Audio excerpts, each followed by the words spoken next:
ನಮಸ್ಕಾರ ಎಲ್ಲರಿಗೂ. ಇವತ್ತು ತಿಂಡಿಗೆ ಅಕ್ಕಿ ರೊಟ್ಟಿ ಮಾಡುವ ಅಂತ ಅಂದ್ಕೊಂಡಿದ್ದೇನೆ. ಅದಕ್ಕೆ ಬೇಕಾಗಿರುವ ಸಾಮಗ್ರಿಗಳು: ಮೊದಲು ಒಂದೆರಡು ಚಮಚದಷ್ಟು ಕರಿಬೇವಿನ ಎಲೆ, ಅದನ್ನು ಚಿಕ್ಕ ಚಿಕ್ಕದಾಗಿ ಕಟ್ ಮಾಡ್ಕೋಬೇಕು. ಆಮೇಲೆ 2 ಚಮಚದಷ್ಟು ಹಸಿಮೆಣಸು ಚಿಕ್ಕ ಚಿಕ್ಕದಾಗಿ ಕಟ್ ಮಾಡ್ಕೊತಿದ್ದೀನಿ. ಮತ್ತು ತುರ್ಕೊಂಡಿರೋ ಶುಂಠಿ, ಗುಂಗುಳು ಸೌತೆಕಾಯಿ, ಇದು ಕ್ಯಾರೆಟ್, ಇದು ನೀರುಳ್ಳಿ, ಇದು ಸಬ್ಬಸಿಗೆ ಸೊಪ್ಪು ಮತ್ತು ಕೊತ್ತಂಬರಿ ಸೊಪ್ಪು. ಇದಿಷ್ಟನ್ನು ಚೆನ್ನಾಗಿ ಚಿಕ್ಕದಾಗಿ ಕಟ್ ಮಾಡ್ಕೋಬೇಕು. ಹಾಗೆ ಸ್ವಲ್ಪ ಕಾಯಿ ತುರಿ, ಸ್ವಲ್ಪ ಜೀರಿಗೆ, ಒಂದು ಚಮಚದಷ್ಟು ಜೀರಿಗೆ ಹಾಕಿದರೆ ಸಾಕು ಆಯಿತಾ. ಮತ್ತು 2 ಕಪ್ಪಷ್ಟು ಅಕ್ಕಿ ಹಿಟ್ಟು. ನಾನು ಭಾಗ್ಯಲಕ್ಷ್ಮಿ ಅವರ ಅಕ್ಕಿ ಹಿಟ್ಟನ್ನು ತೆಗೆದುಕೊಂಡಿದ್ದೇನೆ. ಮತ್ತು ಬಿಸಿ ನೀರು, ಎಣ್ಣೆ. ಅಕ್ಕಿ ಹಿಟ್ಟನ್ನು ಸೇರಿಸ್ಕೊಳ್ಳೋಣ.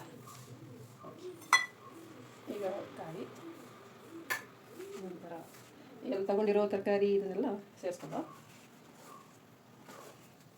ಕೊತ್ತಂಬರಿ ಸೊಪ್ಪು, ಸಬ್ಬಸಿಗೆ ಸೊಪ್ಪು, ಮುಳ್ಳು ಸೌತೆಕಾಯಿ, ಕ್ಯಾರೆಟು, ನೀರುಳ್ಳಿ.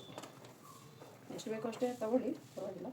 ಮತ್ತು ಕಡಿಮೆ ಆಯಿತು ಅಂತಾದರೆ ಉಳಿದಿರೋದನ್ನು ಹಾಕೊಂಡ್ರೆ ಆಯಿತು. ಅಷ್ಟೇ ಸಾಕು. ಇವಾಗ ಸ್ವಲ್ಪ ಜೀರಿಗೆ,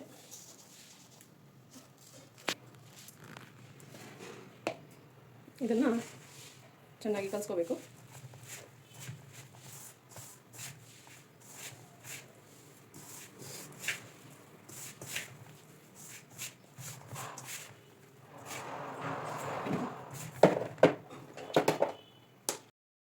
ಸ್ವಲ್ಪ ಉಪ್ಪನ್ನು ಸೇರಿಸ್ಕೊಳ್ಳೋ, ರುಚಿಗೆ ತಕ್ಕಷ್ಟು.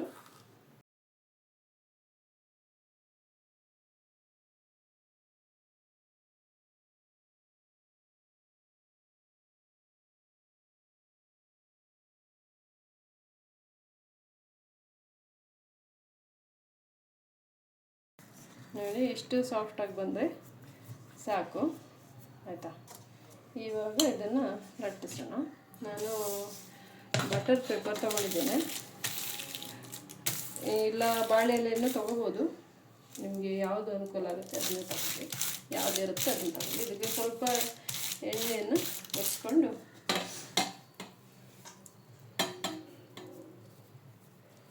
ಹೀಗೆ ಉಂಡೆ ಥರ ಮಾಡಿ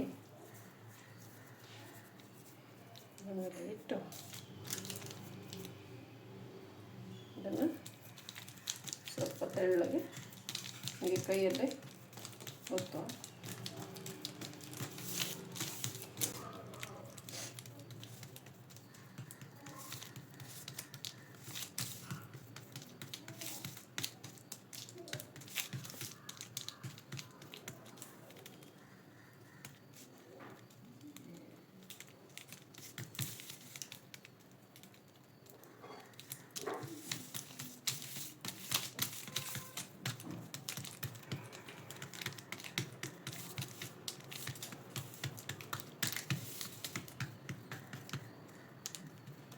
ಇಷ್ಟು ತೆಳು ಬಂದರೆ ಸಾಕು.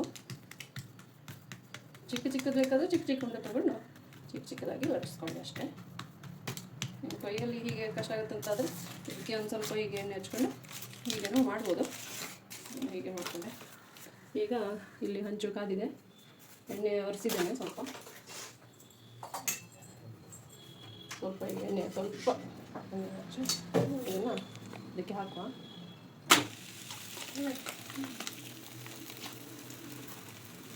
ಹಂಚು ಸರಿ ಕಾದಿರ್ಬೇಕಾಯ್ತಾ, ಇಲ್ಲಾಂದ್ರೆ ಒಂಥರ ಗಟ್ಟಿ ಆಗುತ್ತೆ ಅದು. ಇವಾಗ ರೊಟ್ಟಿ ಚೆನ್ನಾಗಿ ಕಾಯಬೇಕು.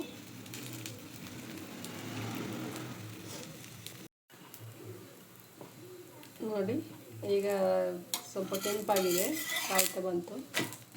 ಹಾಗೆ 2 ಸೈಡು ಚೆನ್ನಾಗಿ ಕಾಯಿಸ್ಕೊಳ್ಳಿ.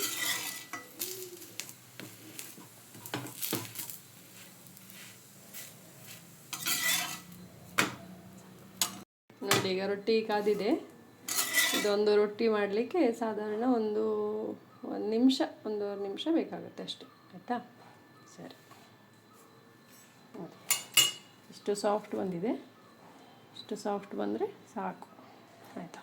ಇದನ್ನು ನಿಮಗೆ ಇಷ್ಟವಾದಂಥ ಚಟ್ನಿ ಜೊತೆಗೆ ತಿನ್ಬೋದು. ಡನ್.